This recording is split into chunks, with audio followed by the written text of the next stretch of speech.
mejor. Vale. Así, Oye, podéis poner las cámaras, ¿eh? Y así os sí, veo la poner cara. las cámaras, que así nos vemos, bueno, como queráis, pero vamos, que... Esto es lo que os Me decía. refiero, o sea, os vemos de normal en persona, no es que nos conozcamos. No pasa nada por veros la cara. Estoy en pijama. Yo también. También. Me puse el sudadera y pijama. Tengo la camiseta del pijama, que es muy bonita, pero me puse Yo los pantalones del pijama.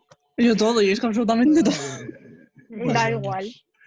Bueno, pues os decía que sí, es que si nos vemos todos queda mejor porque se ve todo el mosaico de todos los estudiantes. Eso, así que Iván, Paula, Marta, Silvia, Alicia Eso, y Alicia, Sara. Paula, Silvia y Sara. Bueno, como veáis. La cámara. Pues os decía que el salir, cuando fui al instituto aquel día por la mañana, que fue pues a lo mejor hace 3 semanas, era lunes, estaba todo mirar. Estaban los jardines como abandonados, la hierba muy crecida, los árboles estaban como despeinados. No sé, era una sensación rarísima. La hierba también estaba despeinada, estaba un poco como desmadrado todo. Luego había a lo mejor, qué sé yo, trozos de basura por la calle que se habían quedado ahí, claro que nadie paraba a recogerlo porque estaba todo abandonado. Luego otra sensación que tuve fue los maniquíes de las tiendas, parecía que habían perdido la compostura. Mira que un maniquí siempre está en una pose estupenda, pero era una sensación así como un poco triste, ¿no? De como que hubiéramos salido corriendo. En el instituto había un fluorescente encendiéndose y apagándose todo el tiempo. Daba la impresión de que nos echaba de menos, ¿no? O sea, que estaba como aquello, o sea, como... Resident Evil. Era una sensación de tristeza, de verdad, de tristeza. Y luego Lo de también fluorescente un poco... que se apaga o se encienda es muy de zombie. Películas ¿Eh? de miedo. Sí, sí, sí. Luego, la cosa esta de que no hay nadie, entonces vas a la calle, o sea, iba por la calle y era la sensación de estar como a la intemperie. Entonces yo iba con mi mascarilla puesta y me daba como seguridad, pero por una seguridad rarísima, porque al principio daba un poco tenías una sensación como de que estuviera revoloteando a nuestro alrededor, os des cuenta, ¿no? Como amenazando en el mismo viento de las cosas. Y me Pero es que además como si fuera salías en esa reactivo. temporada. Además, salías en esa temporada y parecía que eras un delincuente. Te Sí, sentías sí, así, sí, en plan, soy un delincuente. Yo me sigo sintiendo así, ¿eh? A ver, ¿Te yo ya sigues no. sintiendo así, Sandra? Yo Todavía. sí, todo el rato. O sea, yo voy por la calle y veo un coche de policía y ya me siento mal como si estuviera haciendo algo mal. Sí, sí, sí, sí, sí. Bueno, luego la gente que te mira súper mal. Pero nos dividimos. Es verdad, Sí. tío, y la gente te mira fatal como si les fueras a pegar algo con la mirada. ¿Lleváis mascarilla? Yo no. Igual. Depende. Bueno, Sí. yo creo que conviene llevarla, aunque no la ponen Mierda. obligatoria, merece Es la que en la pena. cafetería, a mí, si bajo abajo de casa y estoy tomando algo justo debajo de casa, si fuese más lejos me valdría la pena, pero depende. A ver, si me junto con alguien que tenga riesgo, tipo Alba, Sí, pues sí me pongo todo eso. sí, Pero sí. si es abajo, pues igual no. Bien. Pues eso, la sensación esa, un amigo mío decía él que, o sea, que fuera en la calle soplaba el viento de la historia. Era una expresión muy bonita, ¿no? Porque es verdad que, o sea, muy bonita, vamos, jodida, pero es verdad que estamos viviendo un momento histórico que va a quedar en los anales, en toda narración histórica del siglo XXI aparecerá esta aventura, la historia del coronavirus descarado. Igual que en el siglo XX, pues la peste de la gripe española, que se llamaba, que fue en el año 1918. Y yo creo que esto también... Entonces, esa sensación de que sopla el viento de la historia, es decir, de que ahora sí que estamos viviendo un cambio histórico casi por narices, inevitablemente, ¿no?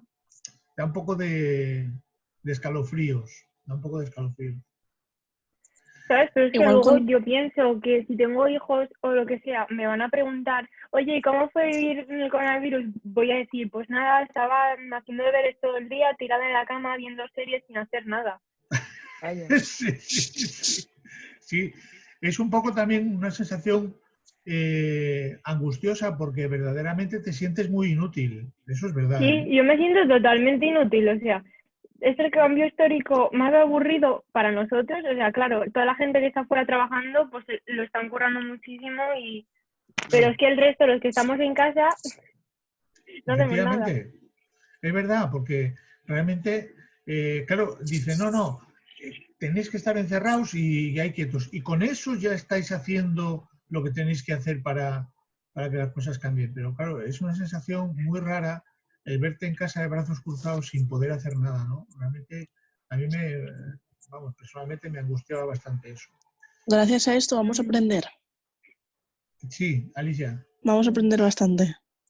Del ¿por qué lo instituto, ¿no? dices? Por los cuidados, porque por ejemplo, Rusia, nada más que vio que ya empezó, entre comillas, esto en China y ya cerró fronteras y de todo. Sí. España es un poco hippie, pues no hizo nada. Eso, Bueno, está peor Estados Unidos. sí, hay un debate, Eso sí, el Donald Trump también es que se lleva la palma. Hay un Beber debate lejía. muy interesante con respecto a este asunto que tiene muchos armónicos y es peligroso, claro, porque es un debate también político, os des cuenta. Pero esto que dice Alicia tiene razón, es decir, ¿por qué países como Grecia tienen muy pocos muertos y lo tiene tan controlado? O como Grecia y Portugal son increíbles. Vaya, Portugal es increíble. ¿Por qué Irlanda? ¿Por qué, No por tienen ejemplo, pinta de tocarse mucho. Polonia? ¿Por qué Alemania? Es decir, ha habido, y Rusia impresionante. ¿Por qué a esos países les ha ido mejor? Siendo, además fijaros, porque es interesante, el sistema sanitario en España es de los mejores del mundo, sin duda. O el Sí, mejor, lo quizá. dice el refrán, más vale prevenir que curar. Claro. Entonces, exactamente, Sandra. Es que ahí lo que está claro es que ha habido un problema de anticipación. Es decir, que otros países, es decir, si por ejemplo Grecia, que después estaban en una crisis económica terrible, que han pasado unos años horribles, habéis seguido un poco las noticias de lo de Grecia, ¿cómo es posible que un país en esas condiciones tan duras y tan difíciles, sin embargo, haya sido capaz de afrontar el asunto del coronavirus con tan pocas víctimas? O Portugal, que también tiene un sistema sanitario peor que el de España, vamos, eso sin duda. Entonces, evidentemente, no es cuestión solamente de tener un buen sistema sanitario. Ahí es cuestión de una decisión política, es decir, de anticiparse. Es decir, Además es que da vergüenza que nuestro sistema político, vale, en el resto del mundo, pues la oposición está dejando de lado un poco sus diferencias con el gobierno, pues porque estamos hablando de las vidas de todo el mundo y es más importante que la política. Pero es que en España, de toda la vida, haya problemas o no, la oposición tiene que ir a tocar los cojones. Siempre, en vez de intentar ayudar, se preocupa cada uno por lo suyo. Claro, sí. Contando que las medidas estas últimas son un poco absurdas. O sea, Ya, es como... alguna no tiene sentido. Absurdas. Sí, pero pues ya están puestas, no podemos hacer nada. Claro. Puedes hacer deporte, pero no puedes hacer senderismo. No, pero por ejemplo, pero no puedes andar por la calle más de 1 kilómetro, pero sí que puedes ir, en plan, fuera de a los tomar horarios, algo a Oviedo. A Oviedo claro. puedes ir a tomar algo a una terraza, pero no o te puedes vas ir a dar donde un el paseo al Rinconín campo. a las 3 de la tarde. Eso... Vaya, es que no tiene sentido. No, bueno, pasear, o sea, pues voy a está una claro. Luego te puedes juntar con 10 personas en una cafetería, pero luego fuera de la cafetería te tienes que separar. Sí, está claro que Uno hay está problemas, contagiado, Saludar a otro no gente en la contagiado. calle. hay problemas de tipo de organización que se pueden hacer mejor o peor, y eso está claro que ahí se podía haber hecho, digamos, un gabinete un poco más abierto. Es decir, lo que decía Sandra, si hay una oposición que tiene una responsabilidad porque son representantes de la democracia, es decir, han sido elegidos por la población, tienen el derecho, y yo creo que en estas circunstancias el gobierno debería haber incorporado a la oposición en la toma de medidas. Es decir, no había por qué haberlos dejado fuera de todo el debate, de todas las decisiones. Al contrario, tendrían que haberlos tenido en cuenta y tenían que haberlo hecho en conjunto para evitar precisamente la pelea partidista que decía Sandra. Pero el problema aquí es que, por ejemplo, si tú dices, si tú criticas la anticipación en el gobierno, dices, no, es que no se anticiparon suficientemente, ya inmediatamente eres de la oposición. Es decir, la pelea es un poco absurda. Pero lo más peligroso, a mí me parece, lo más peligroso es que estamos en un estado de alarma, es decir, un estado en el que el gobierno tiene unas prerrogativas por el estado de alarma que le permiten hacer cualquier cosa. Cualquier cosa. Es decir, ahora se puede, Ya, están, digamos, pero que se están aprovechando de eso. exacto. Entonces, como pueden hacer cualquier cosa, el problema de la oposición es que si no estás a favor de lo que haga el gobierno y te pones en contra, por ejemplo, votando si se sigue o no se sigue con el estado de alarma, pues puede venir un partido político tercero que negocie con el gobierno por sus intereses, como pasó con el PNV. El PNV, por ejemplo, dice, no, yo te voy a apoyar en el estado de alarma, pero a cambio de que me concedas más privilegios para el País Vasco. Eso es peligrosísimo. Entonces, claro, el problema es que estamos en un conflicto en el que la oposición, si quiere ser leal a España, tiene que aceptar lo que haga el gobierno hasta que se acabe el estado de alarma y luego volver a la normalidad. Pero es una situación muy, muy complicada desde el punto de vista político. Ahora, yo Pero el entiendo... problema es que nadie está aceptando que están haciendo las cosas mal. O sea, yo no lo digo ni pensando como la oposición ni como el gobierno. Los dos están haciendo las cosas mal Sí, y siempre se excusan en cualquier movida para no admitir que están haciendo las cosas mal y no por darte cuenta que el gobierno hace cosas mal es de la oposición y al contrario. Total. Claro, es que aquí de lo que se trata es decir, si tú tienes un criterio y la oposición tiene otro criterio, eso es lógico, es decir, puede ocurrir, pero entonces hablemos y busquemos una solución práctica que sea positiva desde el punto de vista político, pero no convertirlo en un debate sobre la preeminencia o la relevancia de un partido u otro, porque es que si no, estamos todo el rato tirándonos los trastos a la cabeza y las decisiones que se toman son inadecuadas porque no hay negociación, pero hay que tener en cuenta la opinión de los demás. Es decir, aquí el sistema político es una democracia y la oposición tiene que cumplir su función. Tiene que cumplir su función de crítica necesariamente. Y tiene que hacerlo igual que el gobierno tiene que escuchar a la oposición también y tiene que gobernar. Es que es una cuestión de como que parece como que no queremos asumir el hecho de que todos los partidos que están en el Parlamento representan a una parte importante de la sociedad y tienen que ser tenidos en cuenta. Y por ejemplo ahora con la división esta de que no todas las comunidades ni todas las partes de las comunidades se hayan pasado de fase, pues muchas de ellas se están quejando, o sea, las personas de las comunidades, por ejemplo, la gente de Madrid o la gente de muchas partes de la Comunidad Valenciana que no han pasado, se están quejando diciendo que no es justo que ellos no hayan pasado de fase cuando, por ejemplo, la Comunidad Valenciana, los que no han pasado de fase ha sido por el número de camas en la UCI, no ha sido por otras cosas y Claro. eso es culpa del gobierno de la comunidad autónoma por recortar gastos en sanidad. Claro, bueno, o sea, a ver, me es que- refiero, se supone que esto tendría que servir para darnos cuenta de que sanidad es lo más importante y sin sanidad nos vamos a morir todos. Pero es que a veces las personas no tienen lógica, ¿eh? Es como... A mí me parece bien que una comunidad pase y otra no, ¿sabes? Porque es como, yo porque tengo que pagar lo tuyo, que igual tú estás peor que yo, o sea, en nuestra comunidad, pues no voy a aguantar eso. Pero Sí, luego la eso es gente normal. tiene que pensar y razonar por qué ellos no han pasado, no quejarse. ya. Pero es que encima la gente se queja sobre esto, pero no dice cómo hacerlo bien, o sea, dice que lo estamos haciendo mal, pero puedes aportar tú como un plan para todo el país de cómo se debería hacer. Hay que aportar y vamos a ver, un gobierno serio tiene que en esos momentos de zozobra, en ese momento terrible, tiene que tener en cuenta y unir fuerzas, tiene que llamar a la gente, a los opositores, a los representantes de otros partidos, juntarse todos y tomar decisiones conjuntas, pensando en el bien de todos. El problema es que Pero la gente es muy caprichosa. el partidismo es muy cabrón. Y luego el sectarismo.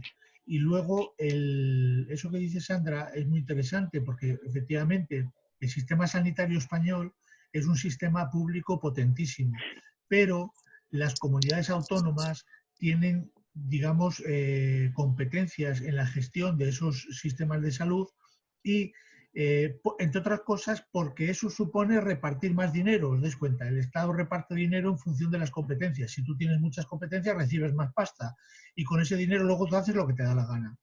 El problema es que puedes estar dando dinero para mejorar el sistema sanitario, pero luego la región, el gobierno de la regional puede desviar ese dinero a otras necesidades o a lo que sea y dejar el sistema de salud a medias. Entonces, pero, por ejemplo, es vergonzoso que en Gijón se hizo el agujero del metro y se está pagando un montón de dinero por el mantenimiento del metro que nunca se va a usar. ¿Dónde hay un agujero O sea, del metro? No lo sabes. Sé, o sea, pero lo hay, lo hay. Hicieron un metro. Hay un túnel entero. Donde se hace la fiesta esta, no me acuerdo cómo se llama la fiesta, pero Sí, por ahí. No hay fiestas, anda que no hay fiestas en Gijón. No. Está cerca de Poniente. ¿Sabes dónde está? Estaba el viejo. Es el viejo. ¿Qué? ¿Había un metro? Hay un metro. La vieja estación. Cerca de la vieja estación. Bueno, pues eso, tenemos un agujero de metro que se pagó muchísimo dinero por arreglarlo y mantenerlo. Y todos los años se paga un montón de dinero para mantenerlo y no se va a utilizar nunca en la vida. Y estamos gastando dinero en un agujero que no va a servir para nada. Es que lo del metro es Gijón, que se cree que somos Madrid. No, razón, pero eso está hecho y lo que hay que hacer es hacerlo, o sea, terminarlo. Lo que no puedes hacer es dejar una cosa de esas. O terminarlo o cerrarlo, o lo que se puede hacer con eso, pero no puedes estar perdiendo dinero todos los años por algo que no vas a usar nunca. Es que no tiene sentido. Tienen que hacerlo y tienen que arreglarlo. Eso es una cosa que es necesaria para Gijón porque es una ciudad que está en crecimiento. Y bueno, es un elemento más. De hecho, está construido, es un túnel entero y verdadero, con su cemento, con sus cosas, su línea de metro que va desde la Universidad Laboral hasta la zona de la Camocha, no, ¿cómo es? De la Calzada. Providencia. Entonces, entre la Calzada y la Laboral es una línea de metro subterránea que... Hostia, pero profe, vamos en bus a eso. No, ya lo sé, que hay autobuses, pero bueno, quiero decirte que eso luego se conectaría con las líneas ferroviarias que unen todas las ciudades asturianas, en una especie de metrotren que uniría toda la provincia. Eso yo creo que tiene que hacerse y tiene que hacerse de verdad. Pero el problema es cuando se hacen las cosas y se dejan a medias. Eso es una vergüenza, porque eso es lo que dice Sandra, es una cosa que se ha dejado a medias, se ha invertido un montón de pasta, se está gastando dinero en algo que está cerrado y no se termina. Pues muy mal, eso hay que terminarlo. Hay que terminarlo, pero claro, ¿qué pasa? Que hay veces, y fíjate, es otra circunstancia de lo que es la democracia. Como nosotros tenemos un sistema que cada 4 años cambiamos de gobierno, pues si tú inicias un proyecto que va a suponer más tiempo, pues ese proyecto está vendido. Porque si pasan los 4 años, cambia el gobierno y el político que viene detrás deja ese proyecto a medias, pasa lo del túnel. ¿Te das cuenta? Sí, pero es que no se tendría que poder hacer eso. Claro, ahí está, Sandra. Se tendría que obligar a acabar con los proyectos, porque es que si no vamos a dejarlo todo a medias. Eso es, mira. Te voy a decir otro caso también brutal que pasó en España, un caso escandaloso. En el año 2004 gobernaba en España Aznar. Sí, el año que nacisteis, hubo un proyecto que se llamaba el Plan Hidrológico Nacional. Se trataba de construir, fijaros, un canal que llevara el agua desde el río Ebro que nace en Fontibre, en Santander, el agua que lleva, bajarla por la cuenca mediterránea, cerca de la costa del Mediterráneo, hasta Almería. Fijaros lo que significa. Como los acueductos romanos, pero más grandes. Impresionante, pero claro, los romanos hacían eso sin problema ninguno. Nosotros nos ponemos a hacer ese canal y cuando está la infraestructura ya hecha, o sea, sifones, canales, estaciones, cemento, o sea, se había construido mogollón. Cambia el gobierno y lo primero que hacen es pararlo todo. Paran el proyecto hidrológico nacional, lo paran y quedan todas las infraestructuras abandonadas. ¿Por qué? Porque el gobierno que sale no quiere seguir con ese proyecto. No puede ser, no puede ser. Es una vergüenza. O sea, tú tienes que acabar ese proyecto. No puedes dejar, es decir, el problema de la democracia es que no puedes condicionar toda intervención pública a un límite de 4 años, porque hay proyectos que son a muy largo plazo. Entonces, habría que obligar a los partidos a asumir la responsabilidad de lo que esté en marcha para seguirlo adelante. Eso es uno de los problemas estructurales de la democracia española, desde luego, que tiene que ver con una sensatez y con un sentido de las cosas. Lo que no se puede hacer es tirar el dinero, como tirarlo con el túnel de aquí o lo del plan hidrológico.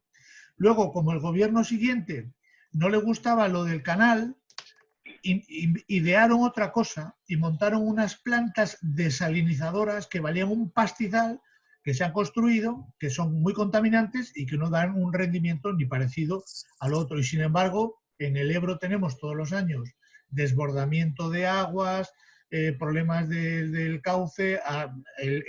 Este año mismo el Ebro arrasó todo el delta. Claro, estamos teniendo un excedente de agua que se pierde en el mar todos los años a lo bestia, una barbaridad, solo porque desde un punto de vista político no interesaba, bueno, era una cuestión en la que entraban intereses pues ecológicos o intereses nacionalistas, pues los catalanes no querían repartir Pues no el sé qué agua, intereses etcétera. ecológicos podrían entrar ahí si construyeron algo que contaminaba más.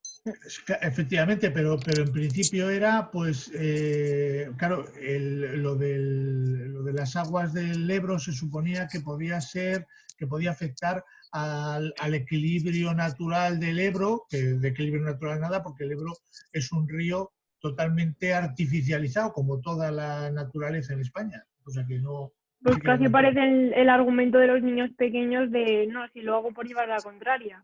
Sí, Oye, bueno, si no tenían motivo casi. era un debate que tenía que ver, entre otras cosas, también con el tema del partidismo. Es decir, con el tema de si tú, aquí en España también pasa mucho eso, los partidos políticos se oponen unos a otros en función, ideológicamente, en función de quién hace el proyecto. Si un partido político enemigo tuyo hace un proyecto, tú no puedes verlo bien, aunque sea Es bueno, que eso es porque, estúpido. claro, Es pero estúpido. O sí, sea, así cómo vamos a mejorar. Es inmaduro. ese es el sectarismo que tenemos en España. Ese es el sectarismo. Un sectarismo atroz, insoportable. Insoportable. Bueno, pues estamos hablando de filosofía política, que lo sepáis. Y estamos hablando del tema que teníamos que tratar. Bueno, no nos tomemos mucho.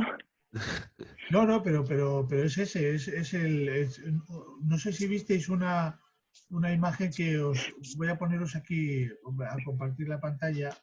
Quedan 6 minutos de clase, profe, Sí, de lo de la reunión. ya Hasta que lo sé. echen. Pero mira, os enseño un momento, no sé si veis, ¿estáis viendo la pantalla ahora? Sí. Sí. Vale, pues voy a ponerme aquí en equipos. Mira, en esta imagen, ¿os acordáis de esta imagen? Sí. Sí. Bueno, Espera. estábamos en la anterior todavía, esta es la última en Ahí esta. decía yo, en esa. Eso. A esa sí. Bueno, es que eso. Solamente hoy, si queréis, vamos a comentar solo una cosa y ya mañana, mañana podéis tener clase o no. Sí. Pero A la sobre la 1. A la 1:15, Sí, antes no. como hoy. Sí. Vale.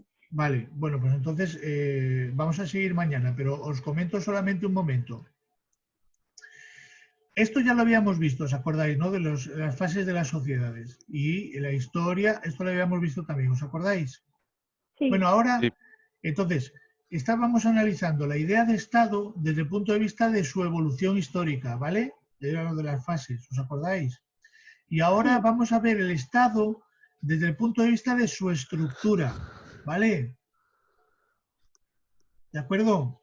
Sí. Sí. Entonces, desde el punto de vista de la estructura del Estado, vamos a ver cómo se concibe esa estructura del Estado. Entonces, el Estado es, lo primero, hay que decir que es una institución humana, os dais cuenta, es un invento como el de la rueda, no sé si me entendéis.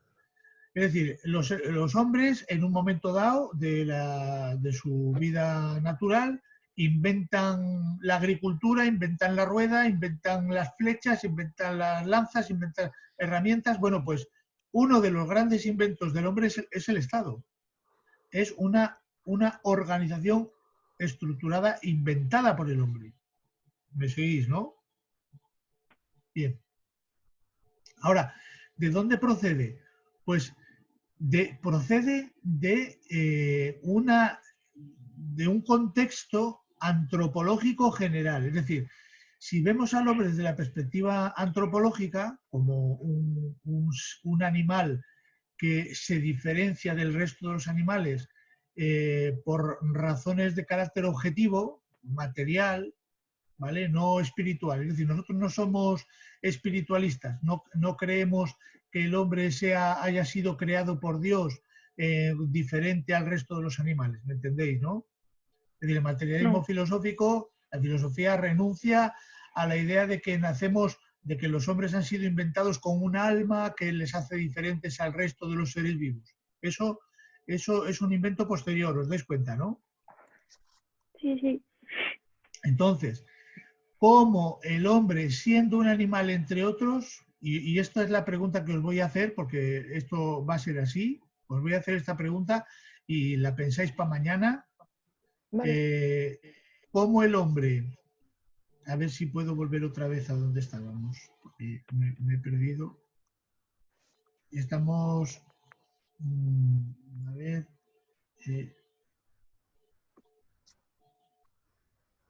dejar de compartir, vale. Ah, sí, aquí estamos. La pregunta que os hago para mañana, para que la penséis, ¿vale? Y dejamos la clase de hoy, que ha sido bien así. ¿Me estáis Vale. siguiendo? ¿Me estáis Sí. escuchando? Sí, sí. La pregunta es esta. Esta es la pregunta filosófica fundamental que os hago yo y que tenéis que haceros todos para siempre. Vale. Si el hombre es un animal como cualquier otro, es decir, un animal fruto de la evolución natural, como los demás animales, como los leones o los elefantes o los mosquitos, Porque es diferente. ¿por qué es diferente? Es decir, ¿cómo el hombre, siendo un animal naturalmente resultado del proceso de la evolución de las especies, como dijo Darwin, siendo el hombre un animal biológicamente como los demás, evolucionado como los demás, ¿qué es lo que hace o qué hizo o cuáles son las circunstancias que llevaron a que el hombre no sea nada parecido al resto de los animales? Porque no lo somos, os dais cuenta, ¿no? Lo que estamos haciendo ahora, un animal no lo puede hacer ni de coña marinera. Porque tendría que inventar los ordenadores, tendría que inventar internet, tendría que poner... O sea, vamos a ver, el hombre es un animal, pero ¿por qué es tan diferente al resto? Es decir, ¿cómo hemos llegado a esta circunstancia? ¿Entendéis? Sí. Es la pregunta filosófica por excelencia. Ya cuando nos ponemos en una perspectiva materialista, claro, si estamos en una perspectiva idealista o religiosa, no habría ningún problema. El hombre ha sido creado por Dios para dominar el mundo. Somos completamente diferentes al resto, tenemos alma y lo que queráis. Pero eso no nos vale, porque hemos visto los niños salvajes, hemos visto que no hay esa opción. Es decir, que el hombre fuera de la cultura se convierte en un animal más entre otros, un animal salvaje. ¿Os acordáis de aquello del niño salvaje de Aveirón y Jenny y tal? Entonces, esa es la cuestión. Pensarlo un poco y mañana lo discutimos. ¿Qué características creéis vosotros que nos han llevado a hacernos tan diferentes al resto de los animales? Vale. Lo escribís un poco, lo pensáis, lo escribís en la libreta, lo pensáis un poquitín y mañana lo comentamos a la 1:15. ¿Os parece bien? Sí. Os llamo por el Zoom mañana entonces directamente porque mola más. ¿Vale? Vale. Bueno, pues un abrazo para todos y cuidaros mucho. Igualmente. Adiós, profe. Igual, profe. Igual. O- Hasta luego. Chao. Adiós. Chao.